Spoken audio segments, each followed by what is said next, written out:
Hello and welcome back to my humble show.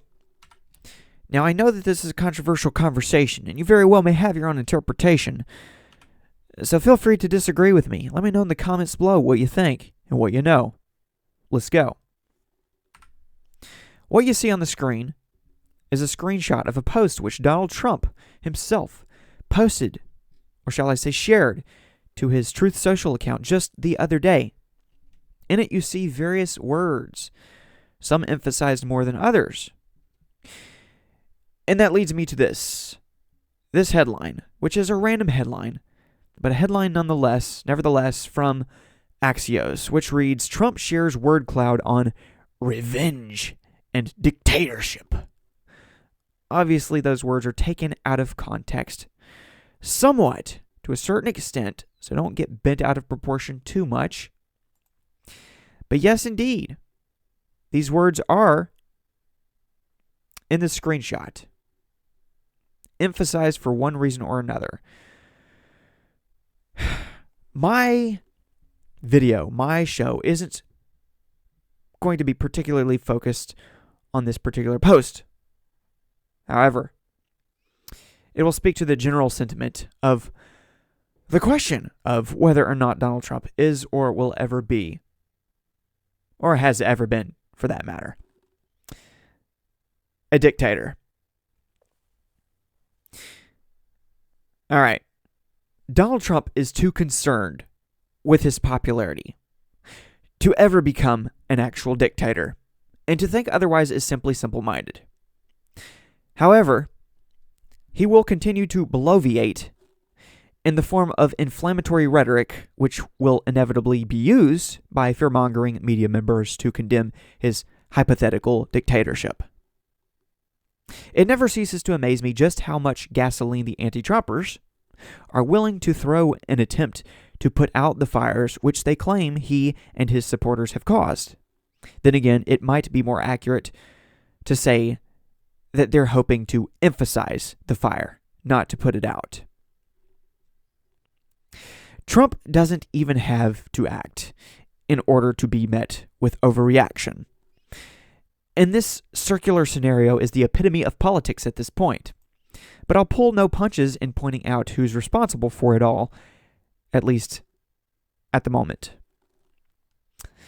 For the love of sanity, can the card-carrying Trumpers hold him accountable for his hyperbolic tendencies?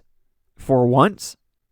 I mean, you don't have to agree that he's a threat to democracy to acknowledge that someone who shoots his mouth off so much is going to shoot himself in the foot, to the point where he doesn't have much of a leg to stand on. Also, him calling the news fake doesn't make him some sort of ambassador of honesty. Anyone who exaggerates as much as he does isn't exactly bound to the truth of the matter, whatever the matter may be. He isn't your buddy.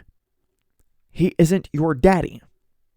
He doesn't relate to you in the way that he'd have you believe, unless you're up in the guest room of Mar-a-Lago sipping on Diet Coke as I speak, or something like that.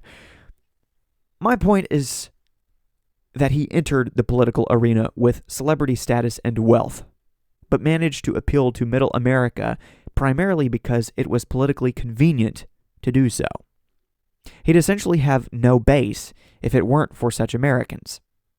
And despite the fact that he has expressed all sorts of values contrary to their own all throughout the course of his previous life, and even his political life, many of the aforementioned Americans now seem to believe that he's the one true representative of their very existence.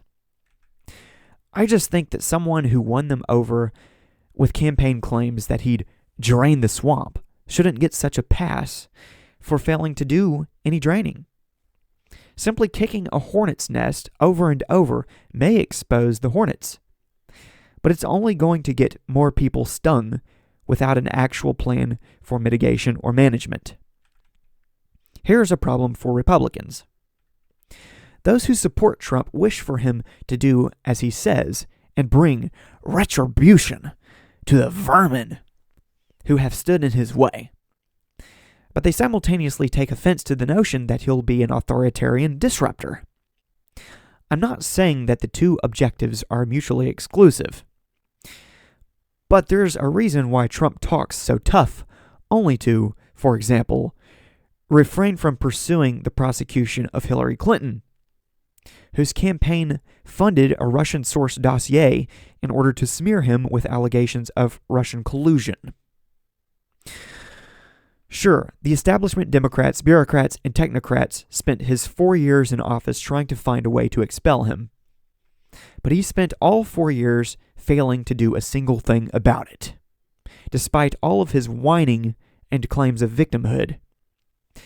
Come on, at a certain point, someone so interested in helping himself should actually learn to help himself, instead of constantly feeding the very swamp which he continues to claim he's going to drain.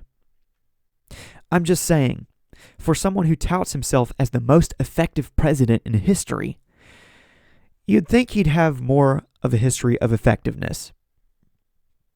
By the way, being prosecuted and or persecuted in and of itself isn't proof of effectiveness, even if it's proof of the perception that Trump is a threat.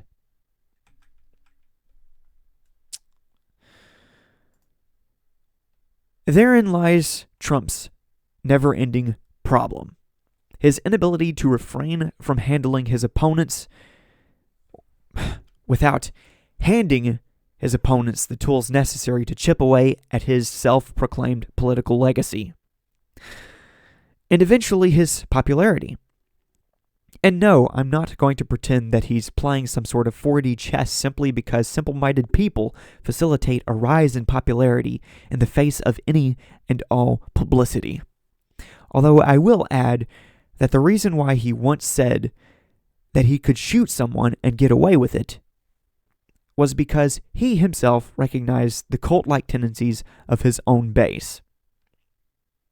If you're offended by me saying that, just realize that Trump himself only said what he said because he believes what I'm saying to be true. Ultimately, my point is that Trump gets both too much credit for things which he hasn't done and too much blame for things which he won't do. He'll continue to make counterproductive and even stupid claims. And he'll continue to be compared to Hitler, for lack of an original argument. He won't establish some hypothetical dictatorship. He won't even be eligible to serve more than a term this time around. If he wins in 2024, then at the end of the term, he'll be the oldest president in history, tiptoeing towards the point of no return. He'll eventually fade into the abyss, and Republicans will have to pick a new poster child, while Democrats will have to pick a new hypothetical dictator. If Trump won't even go after Hillary Clinton when the perfect opportunity presents itself, he's not going to go after you and your family, whoever you are. Besides, if I learned anything from his time in office, it's that he becomes less effective over time, not more effective, because of both his own defects and the exaggerated animosity against him. Either way, in the meantime, the country is only going to become more divided as Trump continues to kick the hornet's nest and shoot himself in the foot. Those who oppose him will continue to prosecute and or persecute him, while those who support him will continue to excuse behavior that they'd never accept from anyone else. And by behavior, I mean self-obsessed filibustering in the face of flattery and fear-mongering. He's not going to truly become more of a villain as his victimhood points go up. He likes being popular too much. The man wants nothing more than to be seen as the greatest president of all time. And being Hitler 2.0 just isn't in his cards. Being somewhat stupid, on the other hand, is definitely in his cards. Now, I've been wrong before, and I could be wrong again. I'm not saying what I'm saying to fit an agenda-driven narrative. I'm simply calling it like I see it, in hopes that everyone will open their eyes to whichever side of the issue they're blind to.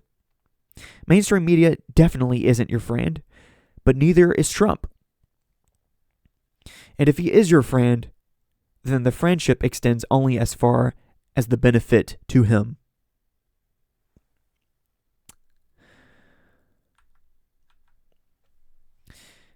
Be reasonable.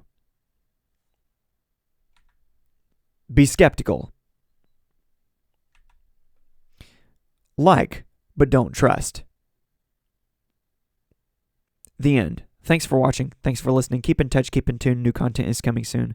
Peace.